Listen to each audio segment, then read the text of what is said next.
சிவாயா சிவபெருமானே. ஏதோ பேசணும்னு ஒரு ஆசை எல்லாருக்கும் இருக்கு. ஆனால் பேசுனா மனசுக்கு இதமாக இருக்கணும், கவலையெல்லாம் போகணும். அவளுக்கு எத்தனையோ பிரச்சனை இருக்குது, என்ன செய்யணும்னே தெரிய மாட்டேன்றது. எல்லாம் இருக்குது, எதுவும் தேவையில்லை. ஆனால் இருந்தாலும் ஒரு சொல்யூஷனே கிடைக்க மாட்டேங்குது. என்ன செய்யறது? தெக்க போகிறதா வடக்க போகிறதா, என்ன செய்யலாம் ஒன்றும் புரிய மாட்டேன்றது. கோயிலுக்கு வரோம், சாமி கும்பிடுறோம், செய்யணும் வைக்கிறோம், இருந்தாலும் ஒரு என்னென்ன புரிய மாட்டேன்றது. எனக்கு செஞ்ச தாவலை உலகத்தில் எல்லாம் கெட்டியாட ஆசையாக தான் இருக்குது. ஆனால் எந்த சக்தியும் இல்லை, உடம்பே முடிய மாட்டேன்றது. சாப்பிட்டா கூட அது ஜீரணமானதான சௌக்கியமாக இருக்கும், சாப்பிட்ட சாப்பாடே அடைஞ்சலாக இருக்குது. அந்த மாதிரி ரொம்ப இதுக்கு தெரியாமல் எவ்வளோ பேர் என்னென்னவோ கஷ்டப்படுறா, என்னவோ தேடிட்டு இருக்கா. ஒரு சொல்யூஷனான ஒரு இடத்துல இருந்தால் தான் நிம்மதி இருக்கும். சொல்யூஷனாக எங்கே இருக்கும்? யாரும் நம்மளை பற்றி யாரையாவது பார்த்தா நமக்கு ஒரு தெளிவு ஏற்படணும், நமக்கு ஒரு ப்ரெஷர் எறியக்கூடாது. இதெல்லாம் வாழ பார்க்கணும். சாந்தமாக உள்ளவா, நல்ல யோக்கியதை உள்ள பெரியவா, நல்ல இறைபக்தி உள்ளவா, பகவானை தேடுறவா, கருணை உள்ளவா, இவங்களை பார்க்கணும். பார்த்தா தான் நமக்கு ஒரு நிம்மதி கிடைக்கும். வாழ்க்கை பாரத தேசத்தில் பிறந்தவருடைய லாபம் என்னன்னா, மகான்கள் சாதுக்களை போய் அடைஞ்சா தான் நாம சௌக்கியமாக இருக்கலாம். சாதுக்கள் எப்படி இருப்பா அப்படின்னா தமிழில் மட்டும் இருப்பா. எந்த தேவையும் அவளுக்கு இருக்காது, எல்லாம் அது ஆசைப்படும். அன்னலட்சுமி ஆசைப்படுவா, இந்த குச்சியில் போய் நம்ம இருக்கக்கூடிய பாக்கியம் வேணுமே, அன்னலட்சுமி ஆசைப்படுவா. எதுக்கும் போய் அனுப்பத்தனமாக கோபப்படக்கூடாது, கோபப்படாமல் இருந்து பழகணும், மௌனமாக இருந்து பழகணும், பேசாமல் இருந்து பழகணும். ஆமாம், கரெக்ட் பண்ணிக்கிட்டே இருக்கக்கூடாது. எல்லாம் சுவாமி இருக்காரு, படைத்தவன் அவன் பார்த்துக்குவான், நமக்கு என்ன கவலை இல்லையா? அதனால படைத்தவனையும் துணை இருக்க, துணை படைத்தவன் இருக்கார். நாம சந்தோஷமா இருக்க என்ன பயிற்சி பண்ணணும்? முயற்சி பண்ணிக்கிட்டே இருக்க வேண்டியிருக்கு. எல்லாராவது முயற்சி பண்ணிக்கிட்டே இருக்கு. சும்மா இருந்தோம்னா அதுவும் இதாக தெரியல. அதனால நல்ல விஷயத்துக்கு முயற்சி பண்ணணும், நல்லவங்களை போய் பார்க்கணும், தேடி தேடி பார்க்கணும். பல சேத்திரங்கள் போகணும், தீர்த்தத்தில் போய் ஸ்நானம் பண்ணணும், யார் பேச்சையாவது கேட்கணும். கேட்க கேட்க கேட்கத்தான் சௌக்கியமா இருக்கலாம். நாம பேச ஆசைப்படுறோம், நாம பேசுறோம்னா மாட்டிடுறோம். நாவடக்கம் வேணும்னு பண்ணுவேன். பேசுறதுன்றது ரொம்ப மகான்கள் பேசுனா அப்படி குழந்தை பேசுற மாதிரி இருக்கும். அறியாமை தான் தெரியும். ஒருத்தன் விவரம் வந்துட்டுன்னா அவன் வாழ்றதுக்கு அர்த்தமே இருக்காது. குழந்தைகளே அப்படித்தான், கொஞ்சம் அது விவரம் இல்லாத போது கொஞ்சம் தான். விவரம் தெரிஞ்ச பிறகு அந்த பிள்ளைய கொஞ்சம் வச்சு என்னுடைய எச்சியை தொடக்க ஆரம்பிச்சோம். அப்புறம் அதை போய் பேச முடியாது. ஒரு அறியாமை தான் தெரியும். அறியாமை உள்ள வாழ்களோட பழகிறதா வாழ்க்கை. விவரம் தெரிஞ்சவன்கிட்ட போய் பழகிறது அது நம்மளை நமக்கு இது கிடைக்காது. அறியாமை தான் தெரியும். அறியாமை மகான்கள்ட்ட இருக்கும். எல்லாம் தெரியும், குழந்தையா இருக்கும். ஒன்றும் தெரியாம இருக்கணும், என்ன சொன்னாலும் கேட்பான். உனக்கு என்னடா நீ சக்கரவர்த்தியா இருக்கிய அப்படின்பா, சுதந்திரமா இருக்கியப்பா. நம்ம எங்க சுதந்திரமா இருக்க முடியுது? யாரை பார்த்தாலும் ஆசையாத்தான் இருக்கு, எதை பார்த்தாலும் ஆசையாத்தான் இருக்கு. ஆனால் உடம்போ முடியல, நம்ம வண்டியே நம்ம ஓட்ட முடிய மாட்டேன்றது. இதில் இன்னொருத்தரை கட்டி காக்கணும், ராஜ்யத்தையே கட்டி ஆளணும்னு ஆசை இருக்குது. பொறுப்பில் உள்ளவங்களுக்கு நிறைய கஷ்டம் இருக்குது. பொறுப்புலே இருக்கக்கூடாது, சுதந்திரமாக இருக்கணும். யானை பாருங்க, எவ்வளோ பெரிய யானை, அவ்வளோ பார்க்க அவ்வளோ தித்திக்கு அழகாக இருக்குது. அதை பார்த்துக்கிட்டே இருக்கலாம்னு தோணும். ஆனால் ஒருத்தருக்கு கட்டுப்பட்டு இருந்துச்சுன்னா அது வாழ்க்கை நரகமாக இருக்கும். ஆமாம், சுதந்திரமாக மாடுக்கு எவ்வளோ புல் போட்டாலும் சரி அது திருப்திப்படாது, என்ன போட்டாலும் திருப்திப்படாது. அதுவாக போய் மேய்ஞ்சி அது கடிச்சு சாப்பிட்டு ரெண்டு அலைஞ்சி 4 இடத்த சுற்றி பார்த்து அப்படி இருந்தால் தான் சுதந்திரமாக இருக்கும். யாரையும் கட்டுப்படுத்தவே கூடாது, அறிவு சொல்லவே கூடாது. அறிவு சொல்லும் போது தான் கஷ்டப்படும். நம்ம அறிவு நம்மளை தெரிஞ்சுக்கிட்டாலே சுகமாக இருக்கும். நம்மளை தெரிஞ்சுக்கிறதுக்கே பல ஜென்மா வேணும். நாம் இருக்கும்போது நம்மளுடைய அருமை தெரியாது, இல்லைங்கும் போதுதான் அவன் இவ்வளோ பெரிய ஆளா, இவ்வளோ பற்றியா. இந்த விஜயகாந்தே இருந்தான், இருக்கும்போது அவனுக்கு அவனை அருமை தெரியுமான்னு தெரியல. உலகம் பூரா அவ்வளோ அவனை கொண்டாடிச்சு தெருக்கு 4 பேடர் வச்சிருந்தான். ஒரு இறந்தா அப்படி சாகணும், ஒரு புகழோடு போகணும். அதுக்கு தான் எல்லாரும் முயற்சிக்கிறோம். ஆனால் அவரும் ரொம்ப கடைசி காலத்தில் ரொம்ப நாள் படுக்கையில் இருந்துட்டு அது மாதிரி யாரும் பட்டுக்கக்கூடாது யார சொன்னா. அது மாதிரி கல்லல் படாமல் சுவாமிகிட்ட போய் சேரணும், சுவாமியை நினைக்கணும், சுவாமி இருக்காரு, காப்பாற்றுவார். அவர் எப்படி வச்சிருக்காரோ அப்படி வாழ பயிற்சி பண்ணிக்கணும். இல்லாத நினைச்சு நம்ம என்ன செய்ய முடியும் சொல்லுங்க? கிடைச்சதை கூட சாப்பிட்டுக்கிற முடியுமா? பணம் வச்சுக்கவே கூடாது. பணம் வச்சிருக்க நம்ம வாழ்க்கையில நிம்மதி இருக்க. பணம் வேணும், தேடி வச்சுக்கணும். வேற யாருக்கும் வெளியே தெரியக்கூடாது. பணம் நம்ம இருக்கிறது தெரிஞ்சுன்னா எல்லாம் வந்துடும். நமக்கு நல்லது பண்றதுன்னு நடிப்புல நமக்கு கஷ்டத்தையும் கவலையும் ஏற்படுத்திடும். ஆமா, இப்போ ஒரு கோயிலுக்கே போட நகை போட்டுருந்தோம்னா போலீஸ்கார என்ன சொல்ற, பயங்கட்டுறதுல ஜாக்கிரதையா இருக்குன்றா. அது நமக்கே பயமா இருக்கு. யாரை பார்த்தாலும் எப்படி இருக்கு, நல்லா வேலை கண்டாலும் பயப்பட வேண்டியிருக்கு. ஏதோ வர்றது ஒரு நிம்மதிக்கே நல்லா மகான் கலதேசம் தானே வரும். அவளையும் பார்த்து தட நினைக்க வேண்டிய ஒரு காலகட்டத்துக்கு வந்துருக்கும்.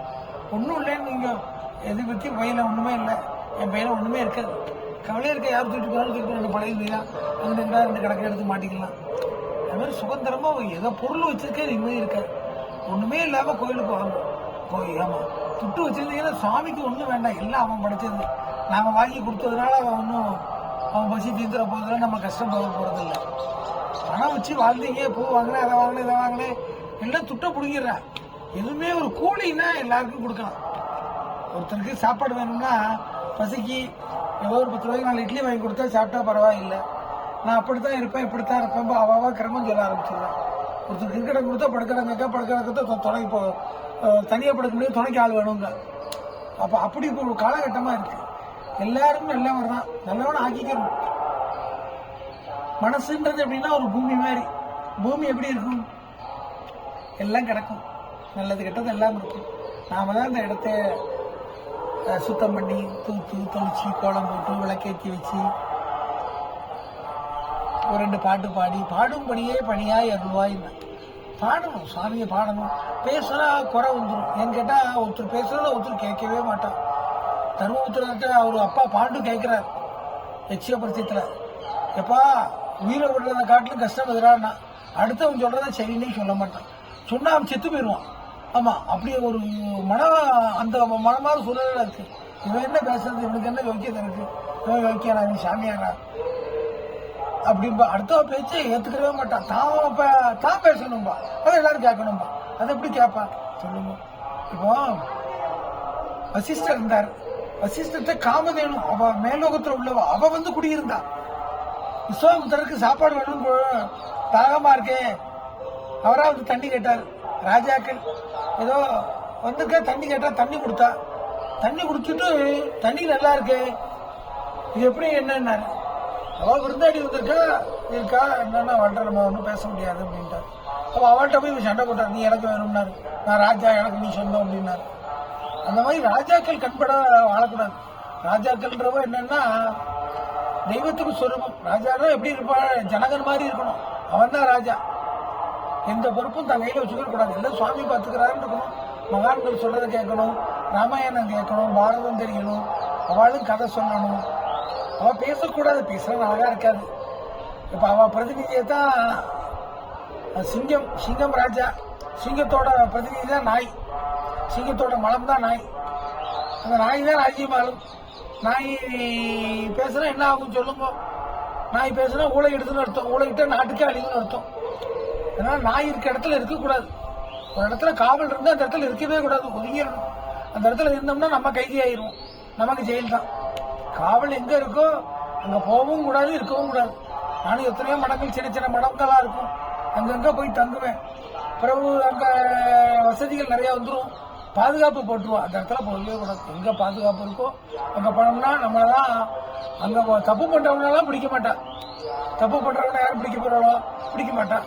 நல்லவாளை பிடிச்சி அவனை கதாபாரதத்துல அவனை என்ன பண்ணுவா, இவன் தான் கிளவாண்டான்னு சொல்லி இது வச்சு அடிச்சிருவா, ஆணியில கட்டி தொங்க போட்டுருவா. இந்த கதைகள்லாம் மகாபாரதம் தெரிஞ்சதான் தெரியும். கதை கேட்கணும். கதை கேட்கால சும்மா தான் பேசுறதுக்கு ஆசைப்பட்டா லைஃப் பண்ணாது. பகவான் சரித்திரத்தை பேசணும், பகவானை நினைக்கணும். பகவானை நினைக்காத நாளெல்லாம் அது நாவுக்கரசரும் நான் சொல்லியிருக்கார், நல்லா தொண்டு செய்யணும், நல்லவங்களோட சேரணும், சந்தோஷமா இருந்து பழகணும். ஆமா, யாரையாவது பார்த்தா நமக்கு சொல்யூஷன் போயிடும். நல்ல பகவானை நினைக்கிறவா, இறைப்பணி பண்றவா, புது சேவை செய்யறவா, அடுத்த கோவப்படாதவா, பிரியமா இருக்கவா, அன்பா பேசுறவா, நம்ம சொல்றதை கேட்கிறவா, அவளோட பழகணும். நமக்கு யாராவது புத்தி சொல்ல வந்தான்னா அவன் நம்மகிட்ட இருக்கிறத புடுங்க வந்திருக்கான்னு அர்த்தம். நம்மகிட்ட பொருள் இருந்தா புடுங்கிடுவா. பொருள் இல்லாம வாழ கத்துக்கணும் இருக்கணும். அது பல பேருக்கு உபகாரம் பண்றதுக்கு வச்சுக்கணும், தேடி வைக்கணும். யார் வந்தாலும் தங்குறதுக்கு, சாப்பிட்றதுக்கு, தூங்குறதுக்கு, அடுத்த வாழை சேர்ந்திருக்க வாழை பார்த்து சந்தோஷப்படணும். நம்ம டூயட்டா வாழணும். 24 மணி நேரத்துல 8 மணி நேரம் ரெஸ்ட் எடுக்கணுங்க, 8 மணி நேரம் வேலை செய்யணுங்க.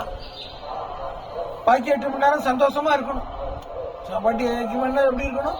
8 மணி நேரம் தூங்கணும், 8 மணி நேரம் வேலை செய்யணும், 8 மணி நேரம் நல்ல கோபிகளோட ஆணும் சரி பெண்ணும் சரி சேர்ந்து ஒரு விளையாட்டா வாழணும். கொஞ்சம் விளையாட்டா வேடிக்கையா பொழுது பார்க்கணும், கொஞ்சம் விளையாட்டா வாழ்ந்து பார்க்கணும். ஒரு விளையாட்டு தானே சுவாமின்றோம், நம்பிக்கை தானே. சாமி தான். சாமி இன்னைக்கு போயிட்டு வந்தேன், இன்னைக்கு சிதம்பரம் போயிட்டு வந்தேன், திருப்பதி போயிட்டு வந்தேன், மீனாட்சி தரிசனம் பண்ணிட்டு வந்தேன். இது மனசுக்கு இப்படியே நம்ம சந்தோஷப்படுத்தி பழகிக்கிறோம், சந்தோஷமாவும் இருக்கு. இது மாதிரிதான் பிரியமா மனுஷால்கிட்ட பழகிறதுன்றது என்ன, காதல்னா என்ன, அது ஒரு பிரியம். அவளுக்கு நம்ம இயங்கிக்கிட்டே இருக்கணும், அவள் பேசுறத கேட்டுக்கிட்டே இருக்கணும், மகான்கள் பேசுறத கேட்டுக்கிட்டே இருக்கணும். எங்க குருநாதர்லாம் 80 வயசு 90 வயசு. அவர் காலையில 5 மணிக்கு அவரை சவரம் பண்ணுவார். அது 50 பொம்பளைகள் இன்னும் பார்த்துக்கிட்டு இருப்போம், நாங்களும் இன்னும் பார்த்துக்கிட்டு இருப்போம் ஆம்பளைகள். அப்போ சவரம் பண்றது முடியும். இப்ப என்ன போய் பார்த்துட்டு இருக்கீங்க, வேலையை பாருங்கப்பா. எங்களுக்கு எங்க குருநாதரை விட்டு போகவே முடியாது. அவர் என்ன பண்ணாலும் அழகா இருக்கும், கோமத்தை குடிச்சுட்டு இருப்பார். அது பார்க்க அது முருகன் சொல்லுவோமா அழகாம அது கருணை. பட்டர் கேட்டார் ரங்கநாதன்ட்ட, மோகினி அவதாரம் எப்படி இருக்கு அப்படின்னார். மோகினி அவதாரத்தால ஏமாடி சிவபெருமான் வேணா ஏமாந்திருப்பார் ஒழிய,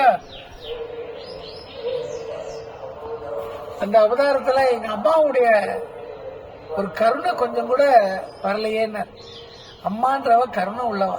பெத்த தாயும் பிறந்த ஊரும் சொர்க்கத்தை விட வயிறுனா. பிறந்த ஊரா எதிரானா? பிறந்த ஊர் எது? இந்த வயிறு தான். இங்கதான் பிறந்திருக்கும். 10 மாசம் இங்கதான் குடியிருக்கும். இங்கதான் போய் குடியிருக்க ஆசைப்படுவா. 12 வயசு ஆச்சுன்னா கும்பாபிஷேகம் பண்ணணும்னா, 13 14 வயசுல இந்த ஊரை போய் பார்க்கணும். பார்க்கலன்னா அவன் வாழ்க்கை பைத்தியம் பிடிச்ச மாதிரிதான் இருக்கும். ஆமா, கல்யாணம் 25 வயசுல பண்ணுங்க. 25 வயசுல என்ன பண்ண முடியும்? ஆளாயிருது. 12 13 வயசுல ஆளாயிருதா. பூ பூத்த இளமுளையால் கொடி இடையால், இளமுளையால் கொடியடையால், ஞானசம்பந்தர், மகாத்மா காந்தி எல்லாம் 12 13 வயசுல கல்யாணம் பண்ணா. ராமர் 12 வயசுல கல்யாணம் பண்ணா. பால விவாகம் அவசியம். எப்ப புத்தி கட்டு போகும்னா ஒரு 13 வயசுல இருந்தே புத்தி கட்ட ஆரம்பிச்சிடும். ஆணும் பெண்ணும் சேர்ந்து இருக்கணும். குழந்தைகளோட சேர்ந்து வாழ்ந்தாதான் சுருக்கமா இருக்கும். அது எதுக்கு ஒரு ஜோடி தேடிக்கிறோம் 13 வயசுலயே. அப்படித்தான் அவன் சொல்றதான் கேட்பான். அதான் கேட்டா ஆகணும். அறியாமைதான் வாழ்க்கை. அறிஞ்சா என்ன வாழ முடியும் சொல்லுங்க? 3 உயிர் வாழ்க்கை. உடம்புல என்ன எல்லாம் ஒரு சேஃப்டி டேங்க் தான் உடம்பு. ஆனா இதுல ஒரு பிரியமா இருக்கிறதுன்றது அறியாமையில தான் இருக்க முடியும். ஒருத்தர் பக்கத்துல உட்காந்து இருக்க முடியுதா? பணம் நான் தூங்கும் போது பார்த்தா பணம் படுத்த மாதிரி இருக்கு. எல்லாம் பணம் போது பணம் தான். நடமாட உயிருள்ள ஒரு சித்தர் சொன்னார், சித்தரா பட்டாத்தார சொன்னார். சித்தரனை பார்த்து சாக போற படங்கள் இதை பார்த்து அழுதுப்பார். சாக போற படங்கள் எழுதும்பாரு. அது மாதிரி எப்பதான் எல்லாம் பிரயோஜனம் தான். எப்ப ஜீவராசி அது அன்பா இருக்கணும், பண்பா இருக்கணும், தெய்வமா இருக்கணும், விபூதி போட்டு வீசிக்கணும், தெய்வத்தை விடுது நல்லது பேசணும், பிறகு உபகாரம் பண்ணணும். அடுத்த வார குறை சொல்லிக்கிட்டே திருடா இருக்கான், ஜாக்கிரதையாரு, அதை பிடிக்கிறோம் இதை பிடிக்கிறோம், இப்படி ஆக்கும் பயம் காட்டவே கூடாது. எல்லாரும் கஷ்டப்பட்டு தான் கரையேறி ஆகணும்.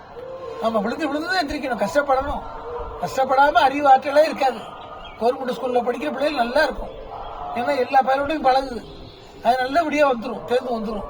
இந்த இங்கிலீஷ் மீடியத்துல படிக்கிற பிள்ளைகள் 100க்கு 100 மார்க் வாங்கும்.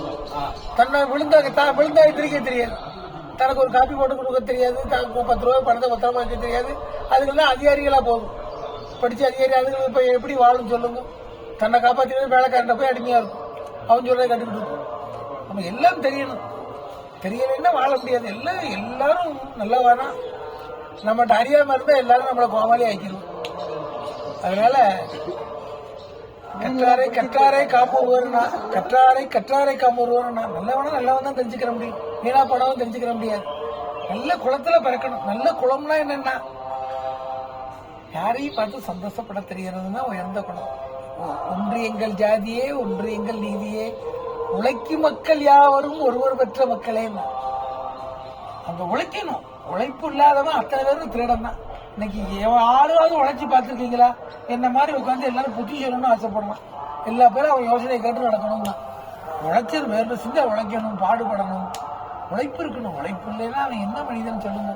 நல்லா சுத்தமா இருந்து பழகணும், சுத்தமா இருக்கணும், சுறுசுறுப்பா இருக்கணும், அன்பா இருக்கணும், என்ன வந்தாலும் கவலைப்படாதுன்னு சொல்லணும்.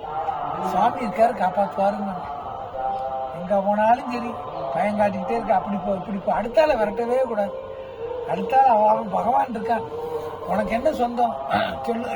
ஏதோ சம்பளம் வாங்குறான், உனக்கு கடிக்க வச்சிருக்கா.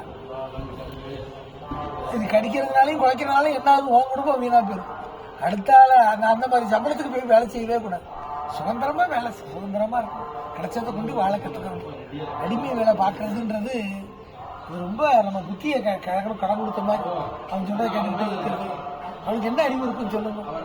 அதனால நல்ல மகான்கள் சாது சங்கங்கள் வேணும். சாதுக்களை போய் அடையணும்.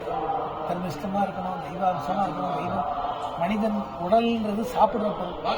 உச்சியிலிருந்து உள்ளங்கால் வரைக்கும் தித்திக்கக்கூடிய பொருள் உடம்பு இல்லையா? அன்பா இருந்தா, அன்பா இருக்கவா கொஞ்சம் தோணும். அசிங்கம் தானே உடம்புன்றது. உடம்பு பக்கத்துல வந்தா அது சேஃப்டி தானே, அதை கொஞ்சறதுன்றது அன்பு இருந்தா கொஞ்சம். ஆமா, அன்புதான், அன்பு தெய்வம். அன்பா இருக்கணும், நல்லவரோட சேரணும், நிறைய தாமத்தியம் வேணும். நம்ம தாமத்தியமே காலம் கடந்து பண்ணணும்ன்றான். கால கட்டுப்பாடுலாம் விடுக்கிறதுக்கு யாரு எனக்கு எப்போ பசிக்க, எப்போ சாப்பிடணும், எப்போ யாரு கூட சந்தோஷமா இருக்கணும். அதனால இது தப்பு அது தப்பு. உலகம் என்ன நினைக்கும்? உலகம் நல்லதே நினைக்காது. உலகம் நல்லவா இருக்கா, மகான்கள் இருக்கா, தெய்வத்தை நம்புறவா, கருணை உள்ளவா, உழைக்கிறவா நல்லதை நினைப்பா. ஏமாத்தி சாப்பிட்றவா நம்மளை கவனிச்சுக்கிட்டே நம்மளை குற்றம் சொல்லிக்கிட்டே, நம்ம குற்றம் சொல்றான்னா ஏமாத்தான்னு இருக்கும். நம்ம குறை சொல்றது, நம்ம கணிஞ்சல் புத்தி சொல்ல வர்றவா, புத்தி சொல்றவன் பொருள் திருடணும்னே இருக்கு. அவன் பொருள் இருக்க போய் தான் திருடுறான். திருட நமக்கு ஒன்றும் தேவையில்லாத எங்கிட்டாவது மறைச்சி வச்சிடணும். ஆமா, கொஞ்சம் பணம் இருந்தா புத்தி சொல்ல தோணும். ஆமா, பொருள் இருந்தா, உடம்பு இருந்தா புத்தி சொல்ல தோணும். பொருள் இருந்தாலே அவன் ராவணன் எவ்வளவு பக்தி பண்ணலாம், அழிச்சு போனான். பக்தி பண்ணதுனாலையும் அகம்பாதம் நிறைய யாரையும் வணங்க மாட்டான். அதெல்லாம் சாமி கும்பிட்றானே. தொண்டு செய்யணும், தொண்டு செய்யணும். மகான்களோட சங்கத்தை யார் பிரியத்தையாவது சம்பாத்தியம் பண்ணிக்கிறோம். நல்ல மகான்கள் பிரியத்தை சம்பாத்தியம் பண்ணிக்கிறோம். ஜனங்கள் பப்ளிக்கோட எல்லாருடைய பிரியத்தையும் சம்பாத்தியம் பண்ணணும். எல்லாரும் இயற்கையர்கள்லாம் திருடலாம். எல்லாரையும் கொண்டாடி பழகணும். எல்லாரும் நடிச்சே பழகிட்டோம். எல்லாரும் நடிக்கத்தான் செய்யணும். யாராவது உண்மையா பழகிறாளா, உண்மையா சிரிச்சு யாராவது பார்த்துருக்கீங்களா, உண்மையா பேசி பார்த்துருக்கீங்களா சொல்லுங்க. எல்லாம் நடிக்கத்தான் செய்யறான். நல்லவ மாதிரி இவாளும் நடிக்கிறா, அவளும் நல்லவ மாதிரி நடிப்புலதான் பேசுறான். நம்ம இடம் காலியானா சந்தோஷம்னு நினைக்கிறேன். நம்ம போயிட்டோன்னா அந்த இடம் நம்ம கிடைச்சிட்டு நினைக்கிறேன். நீ என்ன இருக்கோ போற, நீ நாளைக்கு போறத போற. அதனால நல்லது நினைப்போம், நல்லது செய்வோம். சுவாமி இருக்காரு, காப்பாற்றுவார். சந்தோஷமா இருந்து பழகுவோம். நல்ல தாமத்தியம் இருந்தா தான் நல்ல மனசு இருக்கும். உடல் சுத்தமா இருந்தா தான் மனசு சுத்தமா இருக்கும். தாமத்தியம் வேணும். பிள்ளைகள்லாம் எல்லாம் பெற்றுக்கிறா, செய்யறா, படிக்கணும், ஆளாகணும்னு நினைக்கிறா. நல்ல ஜோடி வேணும். ஒருத்தர் புரிஞ்சு பிரியமா சந்தோஷமா பழகி வாழணும். கைதப்பறம் பிள்ளை பெற்றுக்கிறாரே தவிர வளர்க்க தெரிகிறது. 5-6 குழந்தைகள் இருக்கணும். இல்லாத பிள்ளைகளுக்குலாம் அறிவு இருக்கு. 4 குழந்தைகள் இல்லைன்னா அந்த பிள்ளைகள் என்ன பிள்ளை, அனாத பிள்ளை தான் சொல்லணும். அந்த ஒத்த பிள்ளை உள்ள வாழ்க்கையெல்லாம் நரகம். அவளோட பழகவே கூடாது. ஒத்த பிள்ளைகளோட பழகக்கூடாது, ஒத்த பிள்ளைகளோட சேரவும் கூடாது. அதுக்கு ஆபத்து இந்த சினத்துல இருக்கும். கடைசியில் அந்த ஆபத்துல நம்ம போய் மாட்டிக்கிறோம். 3 நாள் தான் ஆச்சு. அதனால ஒத்த பிள்ளையோட ஆத்துல குளிக்க வரும்போது கூட கூட்டு போம்பா, என் கூட வர்றேன்பா. எங்க அப்பா சத்தம் போடுவா, இல்லப்பா ஒத்த பிள்ளைப்பா, அது சொல்றதும் கேட்காது, ஏதாவது ஒண்ணுன்னா அவங்க தாய் தப்பம் அவ்வளவுதான் நம்மளை கொண்டுருவா அப்படின்பா. அதனால ஒத்த பிள்ளைகள பிள்ளையா காக்கணும். பிள்ளைகள் பெற்றுக்கணும். குழந்தை பெற்றுக்கிற குழந்தை பெற்றுக்கிற வெக்கப்படுறவா, தாமத்தியம் தப்பா நினைக்கிறவா, இவெல்லாம் தற்கொலை பண்றதுக்கு தற்கொலை பண்ணவாளுக்கு சமமானவா. ஆமா, குழந்தை பத்துக்கிறேன். எங்க பாட்டிலாம் 14 வயசுல குழந்தை பத்துக்கிட்டா. போட்டோ இருக்கு, நீங்க வாங்க வந்து பாருங்க. அதுல எங்க பெரியத்த இருக்கா, எங்க சித்தப்பா இருக்கா. 80 வயசுல குழந்தை பத்துக்கிட்டா. 80 வயசுல அவளுக்கு தீட்டு வந்து அவள் பத்திருக்கா. அவள் சரியா பூத்துக்கிட்டே இருந்திருக்கு. நல்ல மனசு தான் பூத்துக்கிட்டே இருக்கும். இப்ப 40 வயசுல எனக்கு தீட்டு இருந்து போச்சு, நான் ஜாமியார் ஆயிட்டாங்க. பொம்பளைகள் பெண்ணுன்றவ பிள்ளை பத்துக்கிட்டே இருக்கா. பிள்ளை பத்துக்கிறதுனா அது பிரேதத்துக்கு சமம் தான். ஆமா, அதனால படிப்பு அவசியம், படிப்பு வேண்டாங்கள. நிறைய குழந்தை பத்துக்கணும். உலக நாடுகளும் கூடி என்ன நினைக்கி இன்னும் 25 வருஷத்துல பல லட்சம் பேர் வந்துருவாங்க. நீனா காப்பாற்ற போற, நீயா இருக்க போற, நீ நாளைக்கு சாக போற. படைச்சவன் அவன் பார்த்துக்கிறான். இயற்கையை கட்டுப்படுத்தவே கூடாது. குழந்தை பத்துக்கிறது மனிதன் பிறந்ததே குழந்தை பத்துக்கிறது. ஒரு பூ பூக்குது, காய் ஆக்கிட்டு பலனை கொடுத்துட்டே இருக்கணும். ஒரு பூக்காத மரம் காய்க்காத மரத்தை என்ன செய்ய விறகு தான் வைக்கணும். அது மாதிரி நல்லதை பேசுவோம், நல்லதை செய்யணும். அதனால இப்ப மகான்களோட சேரணும். யாரு ராஜானா ஜனகர் மாதிரி வாழ்றவங்க ராஜா. ராஜாக்கள் வணங்கத்தக்க இருக்கணும். அவா பேசக்கூடாது, ராஜா பேசவே கூடாது. மகான்கள் பேச்சை கேட்டு அவா யோசனைப்படிதான் ராஜ்யம் ஆளணும். அப்படித்தான் மோடி ஆள்றார். அதனால மோடி ஓட்டு போட்ட குடும்பங்கள்லாம் நல்லா இருக்கும். மோடி தெய்வம். இப்படி ஒரு ராஜா காலத்துல நம்ம வாழ்றோம். அதனாலதான் தைரியமா பேச முடியாது. இந்து மதத்துல பிறக்கிறதுக்கே புண்ணியம் பண்ணணும். எல்லா சேத்திரத்துக்கும் போகணும். ஆமா, எல்லா திருவிழாவிலையும் கலந்துக்கணும். கூடியிருந்து குளிந்தேட ரொம்ப ஒரு இடத்துல கூடியிருந்தா பல வேலை பார்த்தாலே புண்ணியம். அதனால எல்லா விஷயத்துக்கும் கலந்துக்கணும். நிறைய பேசணும். பேசணும்னா இது லோகம் உள்ள ஆட்களுக்கு இல்லை. நல்ல 10 ஆட்கள் கரையேறணும், நல்லது செய்யணும், நிம்மதியை தேடணும், சந்தோஷமா இருக்கணும்னு நினைக்கிறவங்களுக்குள்ள பேச்சு. இதுல என்ன ஒன்றும் வரவே இல்லை, விஷயமே இல்லை, ஒண்ணுமே வேண்டாம். எப்பவாவது ஒரு கஷ்டம் வந்தா போட்டு பாருங்க, நமக்கே அதுல நிறைய பதில்கள் கிடைக்கும். இப்ப நானே நிறைய வாட்டி என்னுடைய பேச்சையே போட்டு கேட்பேன். எவ்வளவு பேர் பேச்சை கேட்டு பார்ப்பேன். எனக்கு அது ஏத்துக்கிற முடியாது. என் மூஞ்சிய பார்த்தா எனக்கு அழகா தெரியுது, அது மாதிரியே என்னவோ தெரியல. ஆனா என்கிட்ட எத்தனையோ பேரு நான் பேச ஆசைப்படுறவன்லாம் என்கிட்ட அவ பேசியிருக்கா. நானே பேச முடியாது. அவ தகுதி உயர்ந்த தகுதி.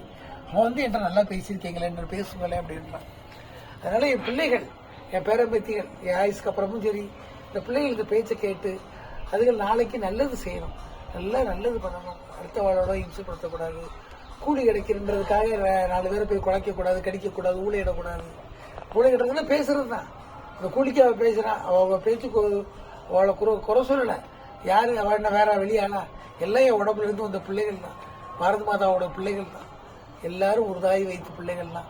உடல்ல எங்க கஷ்டம்னாலும் சரி எல்லா இடமும் பாதிக்கும். காலில் வலி இருந்தாலும் உடம்பு பாதிக்கும், தலையில வலி இருந்தாலும் உடம்பு பாதிக்கும்.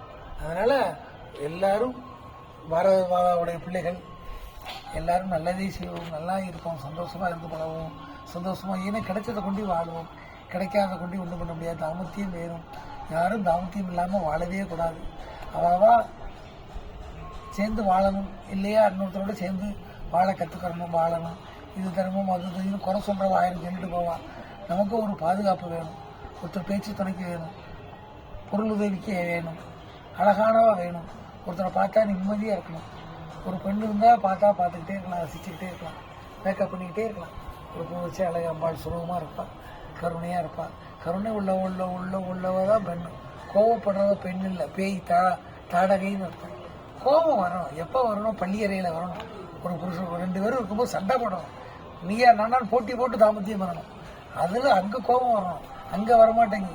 தர்மம் நியாயம் பேசுறதுல வந்துருக்கு. பொம்பளை பேசவே கூடாது. பெண்டீர் கிழக்கு எதிர் பேசாத பொம்பளை பேசினாலே நல்லா இருக்காது. அது அழகு இல்லை. என்ன விவரம் தெரிஞ்சாலும் சரி மௌனமா இருந்து பழகும். அதான் பெண்டீர் கிழக்கு. கொஞ்ச நேரத்தில் அவனே ஏதாவது கரெக்டாக தான் கரெக்டாக பொறுமை தான் தெரியும். எங்கள் அம்மாலாம் இருக்கா, எது பேசுறதே கிடையாது. எத்தனை எங்கள் அப்பா சித்திரவதைப்படுத்துவா, எதிர்த்து பேசவே மாட்டான். வீட்டை விட்டு வெளியே போக மாட்டான். மௌனமாக இருப்பான், அழமாட்டான். அழக்கூடாது. அழகுறவளா பார்க்கவே கூடாது. அழுகுறதுன்னு பெரிய நோய். மாத்திரை சாப்பிடுறதுன்றது அதை காட்டிலும் பெரிய நோய். டாக்டர்கிட்ட போய் உடம்ப டெஸ்ட் பண்ணணுன்றது அதை காட்டிலும் நோய். அதெல்லாம் நித்திய தற்கொலைன்னு பேர். ஆமாம், ஒரு நாள் சாகுனா செத்துடலாம், தனசேரிக்கு அவ்வளோன்ற மாதிரி. அடுத்த போய் ஜோசியம் பார்த்துட்டு ஜாதகம் பார்த்துட்டு அதெல்லாம் வேணும். ஏதாவது அவசியமான ஒரு காலகட்டத்தில் பார்க்கணும். எப்பொழுது இதை சரியாயிருமா, அது செஞ்சிருமா, இல்லாட்டி சிட்டில் கிடைச்சிருமா, அப்படி கிடைச்சிருமா, அப்படி ஆயிருவானா இருக்கபடி ஒரு சுறுசுறுப்பாக உழைய நல்லா கோயிலுக்கு போய் தரிசனம் பண்ண, இறைவனை பற்றி பேசு. இறைவன் பகவான் நாம பாடும்படியே. அதனால் இறைவனை தரிசனம் பண்ணுவோம், நல்ல இடத்துலே இருப்போம். சொல்யூஷன் இருக்கணும்னா இந்த மாதிரி நல்ல கோயில்களில் இருந்தால் தான் இருக்கும். வெளியே போனோம்னா வெளி பொல்யூஷன் நம்மளுடைய மனசையும் நம்ம இதாகிக்கிறோம். வெளியே போகவே கூடாது. இறைவனை விட்டு சில நேரம் கூட பிரியக்கூடாது. அதனால் சதா எந்த இதயத்தள்ளி வாசமாடுறவங்க பகவானே என் இதயத்தில் நீ வாசம் பண்ணு, உனக்கு கோயில் இங்கே இருக்குது. அதனால் அப்படின்னா ஜென்மனி ஜென்ம பக்தியா தேகி பிரபு அப்படின்னு எங்கள் குருநாதர் சொல்லுவார். அது மாதிரி ஜென்மத்துக்கு உங்களுடைய பக்தி எனக்கு கிடைச்சிக்கிட்டே இருக்கணும், உண்மையில எனக்கு அன்பு வரணும். மற்றினங்காமங்கள் மாற்றியலோரும்பாவாய். என் பேர் காமசித்தர். மற்றினங்காமங்கள் மாற்றியலோ, பகவான்கிட்ட தான் காமம் இருக்கணும். காமம் மற்ற இன்னொரு இடத்துல வரக்கூடாது. அதனால ஆண் பெண் இடத்துல வைக்கலாம், பெண் இடத்துல பிரியத்தால, அன்பத்தால, கருத்துரு ஒற்றுமையால வரக்கூடியது காதல். கருத்துரிமிக்கிறது தான் காதல். கருத்து பிடிக்கலையா ஒதுக்கணும். யாராவது பேச்சு பிடிக்கல, கொஞ்சம் கேள்வி கேட்க ஆரம்பிச்சாங்கன்னா அந்த இடத்துல இருக்கக்கூடாது. சட்டம் கொஞ்சம் நோக்கி பேசினாலே அவ கூட சேரக்கூடாது. அவள மிருகத்துக்கு சிரமமானவன். நல்லதை சாப்பிட்டாதான், நல்லதை நினைச்சாதான் நல்ல புத்தி இருக்கும். கண்டதை திங்கிறான், கண்டவனோட சேர்றான், ஒழுக்கம் இல்லாம இருக்கான், சோம்பேறியா இருக்கான். அப்புறம் அவெல்லாம் மனசுல இருக்க லாய்க்கா சொல்லுங்க. சோம்பேறி கூட இருக்கக்கூடாது, சுத்தமானவனோட இருக்கணும். நல்லா நெத்திக்கிட்டு நல்ல தெய்வ சிந்தனை உள்ள ஒன்னோட பேசணும், பழக்கம் வச்சுக்கணும். ஆமா, நல்ல அழகா உள்ளவாளை பார்க்கணும். அழகுன்றது தெய்வத்துக்கு சமமானது. மனசு எப்படி இருக்கோ அப்படித்தான் அழகு இருக்கும். யாரை பார்த்தாலும் பெண்கள்லாம் ஒரு குரோதமாகவே பார்க்கறதுன்றது பள்ளிக்கூடத்தில் போய் படித்தாலே அறிவு கட்டி போயிருது. ஏன்னா டீச்சர் நல்லவளா இருந்தால் தானே இவளுக்கு நல்லா சொல்லிக் கொடுப்பா. அவள் சம்பளத்துக்கு சொல்லிக் கொடுக்குறவ என்ன பண்ணுவான் சொல்லுங்க? அதாவது சம்பளத்துக்கு வைத்தியம் பண்ணுறமே, சம்பளத்துக்கு சாப்பாடு போடுறோமே, துட்டு கொடுத்து சாப்பிட்றது. துட்டை வச்சே வாழக்கூடாது. பணம் இல்லாமல் வாழ கற்றுக்கணும். அவன் தான் சக்கரவர்த்தி, அதான் மகராஜும்பா எங்களை. ஆமாம், துட்டு சாப்பாடு ஏதோ கிடைக்கும். அன்னலட்சுமி என்றைக்கும் துவேஷம் பண்ணக்கூடாது. இருக்கிறத கொண்டு சாப்பிடணும். ஆமாம், கடைசியாக சாப்பிடணும், அதை சாப்பிடணும் நினைக்கக்கூடாது. ஏதோ பசிக்கு சாப்பாடு வேணும், சாப்பிட்டு சந்தோஷமா எல்லாரும் வாழ்வோம். தாமத்தியம் தான் முக்கியம். தாமத்தியத்துக்கு தான், அதனால தான் ரிலாக்ஸ் ஆக முடியும். தாமத்தியத்தை குறையினே சொல்லக்கூடாது. தாமத்தியன்றது சின்ன வயசுல பண்ணுறதா தாமத்தியம். தெரிஞ்ச பிறகு 25 வயசுல காமம்னா என்னன்னு தெரியாத மறுபடியும் காமத்தை அனுபவிக்கிறது தான் காமம். தெரிஞ்ச பிறகு காமத்தை அனுபவிக்கிறதுன்றது சேஃப்டி டேங்க் மாதிரி ஆயிடுது. இது சேஃப்டி டேங்க் தானே. எதை தொட்டாலும் யாரு எவன் பக்கத்தில் வந்தாலும் பணம் தான். ஆமாம், அது பணம்னு தெரியாத. பணம்னு எப்போ தெரியும்னா ஒரு 20 வயசுல பணம்னு தெரிஞ்சிடும். பக்கத்தில் பிடிக்க மாட்டேங்க, தள்ளி நின்றுங்க. நானே யார் பக்கத்துலையும் சேர மாட்டேன். அது எனக்கு அவ்வளவுதான் இருக்கு. நல்லா இருக்கு உங்க உடம்பு. நல்லா காலையில் சாயங்காலம் குளிக்கணும், செய்யணும், வைக்கணும், சுத்தமாக இருந்து பழகணும், அன்பா இருக்கணும். அன்பா இருந்தால் அசிங்கம் கூட அழகா இருக்கு. அசிங்கம் கூட 10 மாசம் எங்க இருந்திருக்கோம்? நரகக்குழியில தான் இருந்திருக்கோம். ஆமா, அங்க போய் இருக்க தோணுது. ஆமா, அழகா இருந்தா. அழகு இல்லைன்னா அவளை கண்டா சாப்பிட்ட சாப்பாடு வெளியே வந்துடுது, வியாதி வந்துடுது. அது செலிவிஷன் பண்றதுக்கு போய் குளிக்க வேண்டியிருக்கு. கொஞ்சம் மனம் கொஞ்சம் கோவப்படுறவா, கொஞ்சம் சரியில்லாத ரூபத்தை பார்த்தாலே புத்தி ஊனம், உடல் ஊனமா இருக்கலாம். அதுவே பார்க்க முடியாது. அதெல்லாம் ஜென்மாந்தரத்துல பல பேரை இம்சப்படுத்துறது தான் அடுத்த பகுதியில உடல்லாம் ஊனமா வர்றது. அதாவது ஏத்துக்கலாம். புத்தி ஊனமா இருந்தா என்ன பண்ண முடியும்? புத்தி ஊனம்னா என்னன்னா தேவையில்லாத விஷயத்துல தலையிட்டு தன்னையும் துன்புறுத்திக்கிட்டு அடுத்தவா சொத்துல மண்ணலி போட்டு போவான். அவ ஏதோ சொல்யூஷனா இருப்பா, இதை நினைச்சா கருத்து சொல்லி சந்தேகத்தை கிளப்பி விட்டு போயிடுவான். எவ்வளவோ கஷ்டப்பட்டு எவ்வளவோ சிந்திச்சு எவ்வளவோ நல்லா இருக்கணும்னு நினைச்சு சிந்திச்சு இப்ப பேசணும். இதுல ஏதாவது ஆகிட்டு வந்து சொல்ல ஆரம்பிச்சிடும். என்ன போயிட்டு கேட்டுக்கிட்டு இருக்க ஒரு ஆளு அப்படின்னு நம்மளுடைய சொல்யூஷன் ஏதாவது கிடைக்கக்கூடிய சொல்யூஷனையும் கெடுத்து விட்டுருவோம். அதனால அதெல்லாம் வராதபடி நம்ம ரகசியமா வச்சு பழகும். ரகசியமா வச்சுக்கிறது தெரியும். ஆமா, அடுத்த வாழை கணிச்சுட்டு அடுத்த வாழை கண்காணிச்சுட்டு அடுத்த வாழை கரெக்ட் பண்ணிக்கிட்டு இருக்கவெல்லாம் நரகம். நரகம் வேற எல்லாம் வாழல. அடுத்த வாழ சாமி இருக்கான்னு படைத்தவன் பார்த்துக்குவோம். நம்மளை நாம தயார் பண்ணிக்கிறோமோ, நம்மளை தெரிஞ்சுக்கிறோமோ, அதுவே பெரிய ஒரு விஷயம். அதனால நம்மகிட்ட எல்லா சக்தியும் இருக்கு.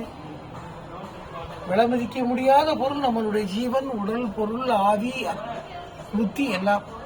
இதுக்கு பங்கம் விளைவிக்காம நம்ம பார்த்துக்கிட்டாலே இதுவே பெரிய சுகத்துக்கு சுகமான. சரியா? உங்களெல்லாம் பார்க்கணும், பேசணும். நானும் நிறைய கோபிகளோட கொஞ்சிக்கிட்டே இருக்கணும், இளமையா இருக்கணும். தசரதன் 60,000 வயசு வாழ்ந்தார். அது மாதிரி நானும் வாழணும். நல்ல கோபிகளோட அழகான உறவோட கொஞ்சி குழாவி எந்தை தந்தை தந்தை தந்தை கொஞ்சி குழாவியதும் இன்னாடே பாரதியார் பாடினார். நல்லது நினைப்பமே இல்லையா? கொஞ்சிறதுன்றது எதுக்கு? கொஞ்சிறது தானே படைச்சிருக்கான். எத்தனையோ உயிரினத்தை படைச்சான். கொஞ்சுதான், கொஞ்சம் முடியாது. கொஞ்சிறது உச்சியிலிருந்து உள்ளங்கால் வரைக்கும் கொஞ்சலாம் மனிதனுடைய உடம்புதான். அது எப்ப கொஞ்சலாம்? அறியாமை. ஒரு 14, 15, 16, 18 வயசுக்குள்ள கொஞ்சினாத்தான். 28 வயசுல எனக்கு ஜாதகம் பார்க்கணும்னா அது பெண்ணாத்தான் ஆரம்பிச்சிடும் உடம்பு. அதை போய் கொஞ்சம் முடியாது. அது பாடி தான். அதனால கல்யாணம்ன்றது அறியாமையில பண்றதுதான். படிச்சு முடிச்சு சம்பாத்தியம் பண்ணிட்டு அப்புறம் வாழ்றேனாக்கா சமைச்சாவது சாப்பிட முடியாது. நம்ம பிடிக்காது. அதனால சின்ன வயசுல வாழணும். வாழணும் அவசியம். வாழ தான் பண்ணணும். சின்ன வயசுல பிள்ளைகள் சேர்ந்து வாழ்றதை பார்த்து சந்தோஷப்பட தெரியணும். இப்போ தாய் தகப்பெல்லாம் பிள்ளைகள் சம்பாத்தியம் பிள்ளைகள் பேரை வச்சு வாழணும்னு நினைக்கிறேன். பிள்ளைகள் சந்தோஷமா இருந்தாலே தேசம் சொந்தமாக இருக்கும். அது வந்து நல்லா இருக்கும். அதுக்கும் அதான் அறிவாற்றல். படிப்பு தான் அவனுக்கு திறமை, துட்டு தான் திறமை இல்லை. சந்தோஷம்தான். சந்தோஷத்துக்காக தான் எல்லாம். சந்தோஷ காலங்கள்லாம் தாண்டி போயிடுது. அதுக்கப்புறம் சந்தோஷத்தை அனுபவிக்கணும்னா அது சந்தோஷம் வராது. அறியாமலே அனுபவிக்கக்கூடிய சந்தோஷம் தான் சந்தோஷம். நிறைய பேச வேண்டியிருக்கு. நான் ஏதோ நல்ல ஒரு எண்ணத்தில் நீங்கள் எல்லாம் ஆனந்தமாக இருக்கணும்னு சொல்கிறேன். இதுலையும் அதெல்லாம் ரகசியமாக வச்சுக்கிறணும். ரகசியமாக உள்ள வாழ்க்கை நல்ல கருத்து, நல்ல உயர்ந்த வாழ்க்கை சொல்லி அதை பல பேரை கேட்க வச்சு அவளையும் சந்தோஷப்படுத்தணும். ஆமாம், யார் மனசும் புண்படக்கூடாது. யார் மனசும் புண்படுத்தினா அந்த பாவம் பெரிய பாவம். அதுக்கு நிகர் எந்த இதையும் பரிகாரம் பண்ண முடியாது. எல்லாரும் மனசும் சந்தோஷமாக இருக்கணும். சந்தோஷமாக இருக்கணும்னா உலகம் வேற, நம்ம வாழ்க்கை வேற. நம்ம ஆன்மீக வாழ்க்கை, தெய்வீக வாழ்க்கை. ஆமாம், காமன்றது தெய்வம். காமத்தில் தான் உருவாயிருக்கும். காமம் பிறந்த ஊர்னா எதுனா இந்த வயிறு தான்.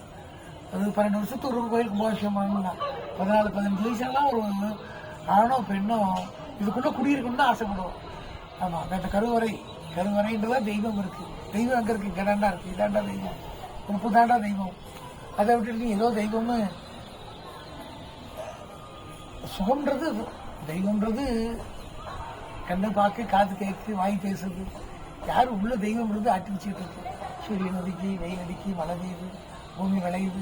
இதெல்லாம் என்ன தெய்வத்தோட கரையா? நம்மளால என்ன பண்ண முடியும்? ஒன்றும் பண்ண முடியாது. ஏதோ யாரையும் திருத்த முடியாது, யாரையும் புரிய வைக்க முடியாது. எல்லாம் இருக்கபடி இருக்கட்டும். நாமளா ஒரு பயிற்சி பண்ணி நம்மளை சந்தோஷமா இருக்க முயற்சிப்போம். இதுக்கு யாரும் பாதிப்பு வராதபடி நம்ம பார்த்துக்கிட்டா அதுவே பெரிய தெய்வீகம். சரியா? ரொம்ப பேசுவோம். என்ன உங்களை எல்லாத்தையும் பார்க்கணும், பேசணும். பேசணும். நான் இந்த பேசுறதை கேட்டால் எனக்கே சந்தோஷமா இருக்கும். நீங்க கேட்டு பாருங்க, ஒண்ணுமே விவரமே இல்லாத மாதிரி தெரியும். ஒரு கஷ்ட நேரத்தில் போட்டு கேட்டால் அதில் நிறைய விவரங்கள் தெரியும். ஆமாம், என்ன பிறந்தோம் வாழ்ந்தோம், நம்மளால பல பேர் சந்தோஷப்படட்டும், நாமளும் பல பேரால சந்தோஷமா இருக்கும். நல்லது சொல்ல நிற்போம், நல்லதே சொல்லுவோம். ஆமாம், பார்ப்போம். போயிட்டாங்க. எவ்வளோ நேரம் பேசிய